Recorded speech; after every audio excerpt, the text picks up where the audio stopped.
Alright, so I want to talk about your hairy goal. And I know that kind of sounds creepy. The first time I heard it, I was like, hairy goal? I'm thinking of like some old fat white guy who doesn't shave his back. There's some imagery for you. But yeah, your hairy goal, like your goal that's so big and kind of scary and out there and almost like a dream, but actually a dream you want to come true, not some hairy guy showing up around you.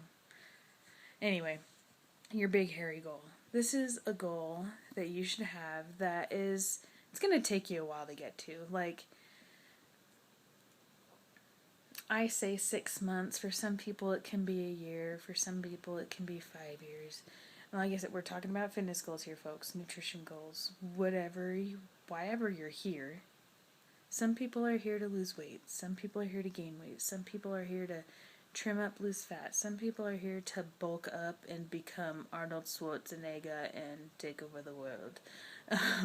Some people are here because they just want to flush out the junk in their body and become balanced and, kind of back to their natural state. And whatever your fitness goals are, I want you to think of that big one. What is the one that kind of just blows your mind when you think about it? When I first started, a goal that really, really, really kind of just blew my mind if I ever reached it was if I got down to a weight prior to high school. And that weight was 160, and that was a weight, 160 pounds was a weight that I was like back in 8th grade, 9th grade. I'm a big girl, and I've been a big girl for a while. My parents used to call me big boned. I'm not big boned. I was just a chunky girl, and that was a way that people made me feel better. But that was my big hairy goal. I thought it was not going to be possible in a million years, and I had just had John. And John had just turned 1. My little guy had just turned 1, and I actually lost all my pregnancy weight within 2 weeks of having him. He was a third of my pregnancy weight, anyways. But I gained 20 pounds of my weight back after I had him. I had a really kind of scary delivery, and the recovery took over a year. I still had numbness. I had a C-section, and I still had numbness around my scar, and it was a really scary experience, and I had no motivation. I had pretty bad postpartum depression, and I actually had kind of depression that I've already had. I didn't realize I had it. Depression's very prevalent in my family, so I think I've always had it. It just kind of was something I ignored or ran away from, I think. And so all of that was just coming at me, and so I was gaining all this weight. I was in school full-time, working part-time, had a newborn baby. My husband was in school full-time, had just lost his job. It was just chaos. And so I gained all this weight, and so getting to like way pre-pregnancy weight was just like, whoa! And you know what? It took me a little while to get there. And then I got there, and I was like, oh, no, I did not just do that. And I realized it was scary to set a goal that big. I'm not the type of person to set goals unless I know for a fact I'm going to reach them. I'm really, really weird that way. I don't like failure. I don't like even knowing that failure is an option. I'm not a perfectionist. I kind of just, I don't know.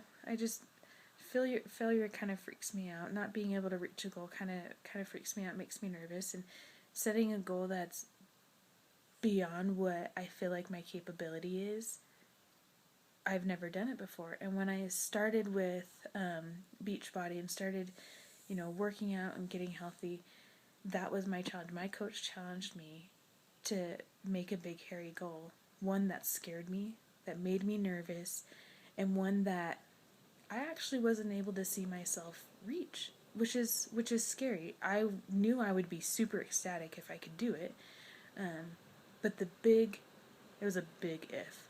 And she's like, you know what, Jessica, go for it. You are more capable than you think you are. And I blindly went for it. You know, walk by faith, I totally did that. I did everything my coach told me to do.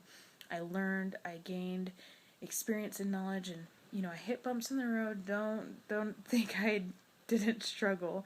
I had a lot of bumps in the road, and I had my coach there to help me work it out, and I had friends that I had made through the challenge group that I was in, and I was able to figure stuff out, and seeing them go through the same exact challenges I was going through, let me tell you, is a lifesaver. That's why participating in the challenge group is like super important, because maybe you can do it on your own, but maybe there's a Jessica there in that group that needs to see that you're struggling and know that she's not alone, so that she, Jessica, me, can reach out to you and say, you know what, I'm having that same issue. I totally understand where you're at. We can do this. That happened to me, and I tell you what, it changed the entire challenge for me the first time that happened, because I knew I wasn't alone. My coach, Summer, is my coach, and that girl is phenomenal. She's super fit, and she knows what she's doing, super smart. But I kind of felt like she wasn't there with me, and even though I know she's been through struggles and stuff, I just didn't feel like she would know. And so having a challenger there, knowing that she was there with me at the same time, I didn't feel alone. And so that's what's so amazing about the challenge groups, the private Facebook groups, because you can go in there, you can share, and that is not getting out into the public world. No one can see it, they can't access it. We keep all the groups private or secret, so that nobody even knows you're in there. So if you don't want people to know that you're on a fitness journey, they don't even have to know unless you share. So what you share is 100% up to you. And if you don't want me, I like to publicly recognize people. If you don't want me to do that, just let me know. I totally won't do that, and I totally understand if that's if that's something you don't want to be recognized for. I like giving people high fives in public. I think it's awesome. So why not do it via social networking, right? So yeah, that support group is, it can really make a difference in your life. So that's what I want you to think about. I want you to think about what your big hairy goal is. What is the goal that you can barely see yourself making, if not see yourself making at all? And I want you to think about how amazing you're going to feel. How is it going to make you feel if you're able to reach that goal? I'm telling you, it's life-changing. For me, it was life-changing. Once I hit that goal, I was like, I am better than I thought. I am a lot more capable than I ever thought I could be. And I learned so much about myself. And even if there are things that people told me before, and they're like, oh yeah, Jessica, I totally have been telling you that forever, but I needed to learn it for myself. My husband tells me all the time, you can totally do it, you're more capable than you think, but I can't believe him, because I have to figure it out on my own. And then he can turn around and say, oh, I told you so, and we go through that conversation. We do that a lot, because I'm so stubborn. But knowing that you're able to accomplish something you never couldn't see yourself doing, that's where it's at. I have a personal motto, and kind of my build myself up to do something that kind of scares me, and it's time to get uncomfortable. So TTGU. So every once in a while you'll see me say TTGU, and you'll know that means time to get uncomfortable. You cannot progress and grow unless you're a couple steps outside your comfort zone. No one likes to be uncomfortable. I like to make people uncomfortable because I think it's kind of funny to watch them squirm, but I don't like to be uncomfortable. But since starting these challenges, being uncomfortable is not as uncomfortable as it used to be. For me, it used to be scary. It used to be scary knowing I might not accomplish something. But now, it's just uncomfortable. It's one of those things, I might not be able to do this because I haven't done it before. But just because I haven't done it before doesn't mean I can't. Doesn't mean, and even if the first time you do it, you don't accomplish that goal, hey, guess what? You can try again. The first time I tried to run a mile, I totally did not make it. I totally stopped like a billion times. But guess what? The next day I tried to run a mile again, and I got closer. I ran a little bit. I think I got through to 3/4 and then I passed out. But I kept trying, and it took me about 2 weeks to run a mile straight, and I was slower than molasses, but I did it. You can only fail if one, you don't try, because if you don't try, then there's no possible way you're ever going to accomplish anything. And the second way to fail is if you give up. So, it's up to you. In a message, hopefully a video you've seen earlier, I told you that you just go and do. You go, do, you find that hairy goal, and you push for it. So now here's your chance. You go and you push. And if you don't succeed the first time, so what? You try again. And you know what? The more times you try, the stronger you get. And you're just going to totally rock it.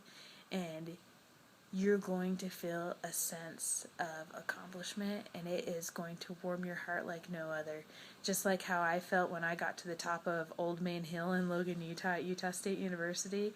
I felt like Rocky. Yeah, that can be you. You should have a Rocky moment. You should have a moment where you get to the top of that hill and you're like, oh heck yes, I totally just did that, and I'm having a little dance party, and I'm talking to myself, and I'm dancing around, and people are looking at me like I'm crazy, but you are so into it and you're so excited that you are the only one in your world. You don't see anyone around you, and then you pop out of it, and then you see how people are looking at you funny, and you just smile in embarrassment, and you go on your merry little way.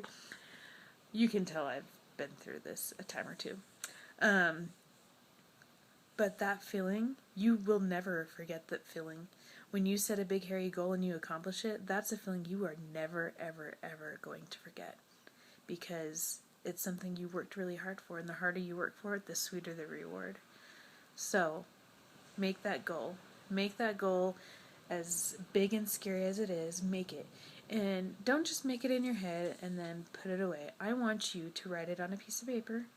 You can scrapbook it and make it all pretty on a page. You can print it out on a piece of paper off your computer. You can put it in your phone, put it on a background on your computer, put it in the background of your phone, whatever you want to do.